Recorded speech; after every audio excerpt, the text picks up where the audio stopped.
এবার বীরভূম ও বোলপুর লোকসভা কেন্দ্রে তৃণমূল কংগ্রেসের প্রার্থীদের বিপুল ভোটে জেতানোর বার্তা দিলেন তৃণমূল কংগ্রেসের সর্বভারতীয় সাধারণ সম্পাদক অভিষেক বন্দ্যোপাধ্যায়। জয়ের ব্যবধান বাড়াতে পৌর প্রতিনিধিদের কড়া হুঁশিয়ারি দেন তিনি। আজ বীরভূম সফরে জোড়া কর্মী বৈঠকে অভিষেক বন্দ্যোপাধ্যায় বীরভূম লোকসভার 5টি ও বোলপুর লোকসভার 2টি পৌর প্রতিনিধিদের উদ্দেশ্যে বলেন, পৌর নির্বাচনে তৃণমূল প্রার্থীরা জয়ী হয়, কিন্তু লোকসভা নির্বাচনে সেই সব আসনে তৃণমূলকে হারতে হচ্ছে। এটা চলবে না। রেজাল্ট দেখার পরে হেরে যাওয়া বুথগুলিতে তাদের বিরুদ্ধে ব্যবস্থা নেওয়া হবে। পাশাপাশি দলের গোষ্ঠীদ্বন্দ্ব রুখতে এদিনের বৈঠকে অভিষেকের বার্তা, মান অভিমান করে কোনোভাবেই বসে থাকা যাবে না। মান অভিমান থাকলে ভোটের পরে বসে মিটিয়ে নিতে হবে। সাংবাদিকদের প্রশ্নের উত্তরে অভিষেক বলেন, অনুব্রত মণ্ডল বিজেপিতে যোগ দিলে তাকে গ্রেফতার হতে হতো না। আপনাকে চিন্তা করতে হবে না, যদি কোথাও গোষ্ঠীদ্বন্দ্ব থাকে তার জন্য আজকে বৈঠক হয়েছে এবং দল ঐক্যবদ্ধ এবং শক্তিশালী।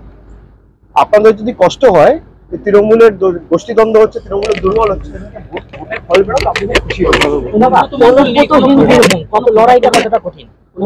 এই অনুব্রত মণ্ডলী যদি আজকে বিজেপিতে চলে যেত, ধোয়া তুলসী পাতা হয়ে যেত। বিজেপিতে যায়নি তাই জেল খাটছে। আজকে যদি বিজেপিতে যেত, যেভাবে অজিত পাওয়ার গেছে, যেভাবে শুভেন্দু অধিকারী গেছে, যেভাবে হিমন্ত বিশ্ব শর্মা গেছে, যেভাবে নারায়ণ রানে গেছে, তিনি ধোয়া তুলসী পাতা হয়ে যেতেন। এই 7 দিন আগে নবীন জিন্দাল জয়েন করেছে, তার বিরুদ্ধে একাধিক কয়লা কেলেঙ্কারির অভিযোগ রয়েছে। আজকে ধোয়া তুলসী পাতা বিজেপিতে চলে গেছে। যাদেরকে প্রকাশ্যে টিভির ক্যামেরায় নির্লজ্জের মতো টাকা নিতে দেখা গেছে, তারা বিজেপিতে চলে গেছে ধোয়া তুলসী পাতা। অনুব্রত মণ্ডলকে আপনি অ্যারেস্ট করেছেন গরু পাচারকারী মামলায়, গরু পাচার মামলায়।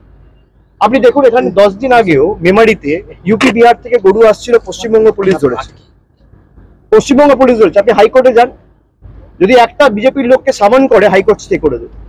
বিহারের মুখ্যমন্ত্রীকে, ইউপির মুখ্যমন্ত্রীকে, তৃণমূলের কোনো প্রতিনিধিত্ব বিহারে নেই, তৃণমূলের কোনো প্রতিনিধিত্ব ইউপি সরকারে নেই। একদিকে যোগী আদিত্যনাথ, একদিকে নীতিশ কুমার, দুটোই বিজেপির মুখ্যমন্ত্রী। একটা শরিক সরকার, একটা নিজেদের সরকার। সেখান থেকে গরু আসছে, পূর্ব বর্ধমান জেলার মেমারি পুলিশ স্টেশন অ্যারেস্ট করেছে। 14 মাস, 18 মাস, 20 মাস অনুব্রত মণ্ডল জেলে, তারপরেও গরু পাচার হচ্ছে। আর আসছে বিহার থেকে, উত্তরপ্রদেশ থেকে। আপনি কবার কটা সামান ইস্যু করে উত্তরপ্রদেশের যোগী আদিত্যনাথকে ডেকে পাঠিয়েছেন বা নীতিশ কুমারকে ডেকে পাঠিয়েছেন? পাঠাবেন। এটাই হচ্ছে বিজেপির ওয়াশিং মেশিন। মানুষ দেখছে এবং ভোটে আগামী দিন মানুষ জবাব দেবে। এই কারণেই মানুষ সব থেকে বেশি শক্তিশালী একটা গণতন্ত্রে।